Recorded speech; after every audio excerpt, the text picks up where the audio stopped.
Chers collègues, je tiens à saluer, ainsi que l'ensemble du groupe socialiste, la poursuite du mouvement de concertation entamé dès le début du mandat dans le domaine éducatif et plus généralement l'action menée par la ville en faveur de l'enfance et de la petite enfance.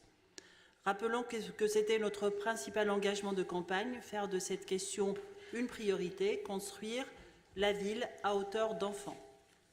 Cela se traduit financièrement avec un quart de notre budget consacré à l'éducation. C'est considérable. Et par des actions concrètes, en grande partie issues du projet éducatif de la ville, co-construit avec l'ensemble des acteurs de la communauté éducative. Sans être exhaustif, je citerai quelques mesures qui symbolisent le cap général de notre politique municipale et montrent les convictions que nous défendons. Ainsi, l'instauration d'un pass culture offrant la gratuité des musées aux petits Clermontois et à leurs familles traduit notre volonté de favoriser l'accès à la culture. Dans le même esprit, nous avons instauré à la rentrée 2016 des parcours culturels et sportifs accessibles à tous les élèves du primaire, mesure qui est très largement saluée par le monde éducatif. La refonte de la grille des tarifs enfance-jeunesse a également répondu à des objectifs d'égalité et de justice sociale.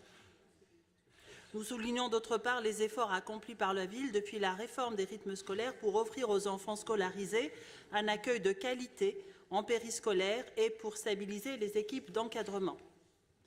Nous sommes convaincus du pouvoir émancipateur de l'école, de son rôle majeur dans la construction de la citoyenneté et dans l'accès à l'autonomie et à la liberté. Les Clermontois, je crois dans leur majorité, nous en sont gré, comme nous pouvons le constater sur le terrain et dans les conseils d'école où nous siégeons. Mais la ville ne s'est pas contentée de ce bilan positif, ressenti et partagé. Comme toutes les politiques publiques que nous menons, le PEV a été l'objet d'une évaluation. Celle-ci, confirmant la qualité du travail accompli, fait aussi ressortir quelques marges de progression.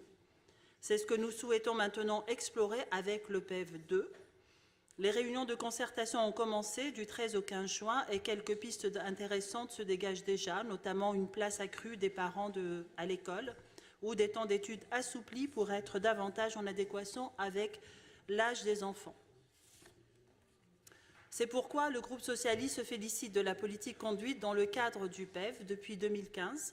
Il salue le lancement d'une seconde phase de concertation préludant à une série de mesures pour améliorer encore l'accueil des enfants dans nos écoles. Je vous remercie, Monsieur le maire.